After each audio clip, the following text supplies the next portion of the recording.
आरती जी, मानना है। दिल्ली के चुनाव से पहले इनकम टैक्स स्लैब के रिफॉर्म्स आए थे, अब ये आ गए हैं, तो ऐसा तो नहीं है कि चुनावी मुद्दा तो बनेगा, ठीक है, इकोनॉमिक रिफॉर्म्स के नजरिए से आए हैं, लेकिन चुनावी मुद्दा बनेगा, विपक्ष इसकी क्या काट लेकर आ पाएगा?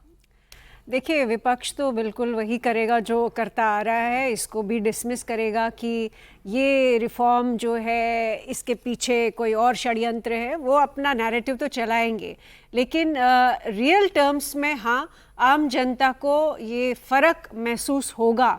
इनफैक्ट गरीब जनता सबसे ज़्यादा इसमें बेनिफिट लेगी और वो मुझे लगता है कि वोट कैचर रहेगा बिहार में।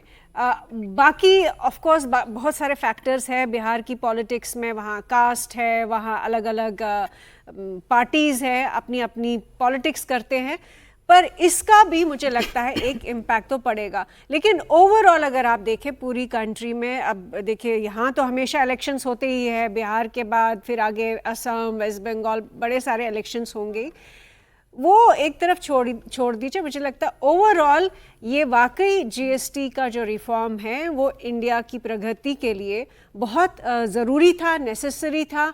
और जो एम्फेसिस स्वदेशी पे प्राइम मिनिस्टर ने दिया है, बेशक आप खरीदेंगे, ये बचत फेस्टिवल तो है, खरीदेंगे, लेकिन उन्होंने आपको एक रिमाइंडर भी दिया है कि आप क्या खरीद रहे हैं।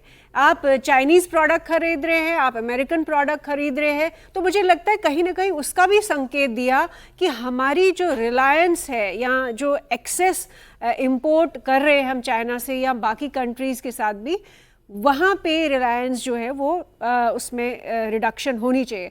तो ओवरऑल मैं कहूँगी कि रिफॉर्म के नज़रिए से ये बहुत अच्छा स्टेप है।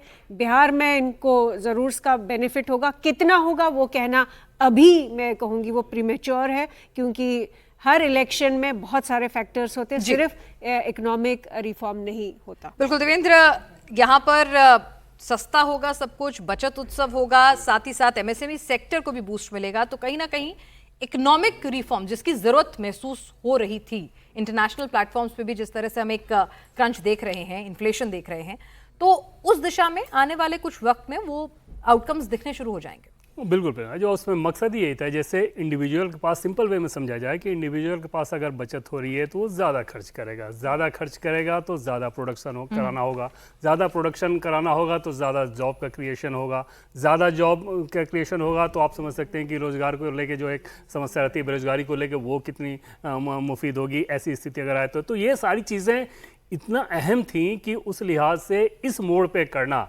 एकदम से ये ज़रूरी था। और प्रधानमंत्री नरेंद्र मोदी बार बार पिछले 2-3 सालों के अगर देखें तो जीएसटी काउंसिल की जब बैठक हो रही थी तो क्योंकि क्रमशः सुधार की तरफ वो जा रहा था, तो उनकी ये कोशिश थी कि केंद्र और राज्य से इस मुद्दे पे एकदम से सहमत हों कि सिर्फ 2 ही टैक्स स्लैब आए और वो जल्द से जल्द उस काम को किया जाए। अब वो स्थिति आ गई है और जैसा कि पहले हम लोगों ने बातचीत की कि अगर 56 जीएसटी काउंसिल की बैठक हुई है, इसमें सिर्फ 2 या 3 अवसर पे मतदान की नौबत आई, अन्यथा सर्वसम्मति से सब फैसला हुआ है। और जो मतदान भी की नौबत आई, जैसे पहली बार 38वीं बैठक में जब मतदान की नौबत आई थी तो उसमें भी 21 का बहुमत था जो कि उस फैसले के पक्ष में था जब वो फैसला लिया गया। तो कुल मिलाकर, और वो लॉटरी को लेकर था वो फैसला, कुल मिलाकर केंद्र और राज्य दोनों सेम पेज पे रहते हुए भारत जैसे जटिल देश में, जटिल इकोनॉमिक कंडीशन के हिसाब से, जटिल भौगोलिक परिस्थितियों के लिहाज से, जटिल कौन सा राज्य उपभोक्ता है, कौन सा प्रोड्यूसर है, कौन मतलब उत्पादन कर रहा है, कौन उपभोक्ता है, उसमें भी बहुत बड़ा एक फ़र्क रहता है। और उस कंडीशन में इस प्रकार के टैक्स स्लैब को लेके आना जो सबके लिए स्वीकार्य हो, आम जनता के लिए फ़ायदेमंद हो, एमएसएमई के लिए फ़ायदेमंद हो, एग्रीकल्चर के लिए फ़ायदेमंद हो, और ये तो फैसला ऐसा है ना जिसमें हर हाउस होल्ड को इसकी बचत होनी है। जैसे इसमें ऐसा नहीं है कि इंश्योरेंस है, मान लीजिए अगर आपको फ़ायदा हो रहा है इंश्योरेंस में, 0% इंश्योरेंस हो रहा है, तो वो तो हर व्यक्ति को मिलना ही मिलना है फ़ायदा, अमीर हो गरीब हो। तो ये एक बहुत अच्छे इकोनॉमिक रिफॉर्म्स के तरफ ये इसको नीड के तौर पे देखा जा रहा था, और उस काम को इतना स्मूथली करा लेना निश्चित तौर पे एक बड़ी उपलब्धि है जिसका फायदा आगे आने वाले दिनों में दिखेगा। चलिए, तो आप घूमने जाएंगे तब भी आपको महसूस होगा, मोदी जी ने बताया कि होटल जो है उनका भी स्लैब जो है वो कम हो गया है, तो घूमने जाएंगे तो भी महसूस होगा, सामान खरीदने जाएंगे तो भी महसूस होगा, इंश्योरेंस लेंगे तो भी आपको बचत महसूस होगी, लेकिन खर्चा करिएगा तो बचत महसूस होगी। हर्षवर्धन जी, एक बात और कही मोदी जी ने कि आधार जो है हमारे समृद्धि का वो एमएसएमई रहा है। बिल्कुल। तो एमएसएमई को इस स्लैब रिफॉर्म से क्या कुछ फायदा होगा? देखिए, पिछले कुछ समय में एक ये मुश्किल रही है कि डिमांड बहुत स्लगिश रही है। पिछले कुछ समय की गंभीर समस्या है।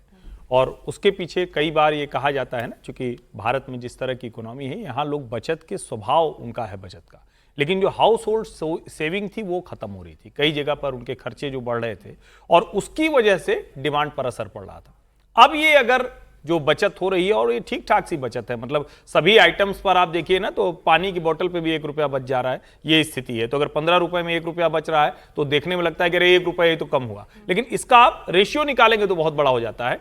वो सीधे सीधे छोटे उद्योग बना रहे हैं, और ये वो छोटा मझोला उद्योग है जो कोविड के समय में बहुत परेशान था। ढेर सारी इंडस्ट्रीज बंद हुई। हालांकि उस पर मैं मैं कई बार कह चुका हूं, फिर से दोहरा रहा हूं कि सरकार को, फाइनेंस मिनिस्ट्री को कोई तो मैकेनिज्म बनाना चाहिए। वो जो एनसीएलटी में और ट्रिब्यूनल में मामले जा रहे हैं ना, वो अभी भी बहुत हैं।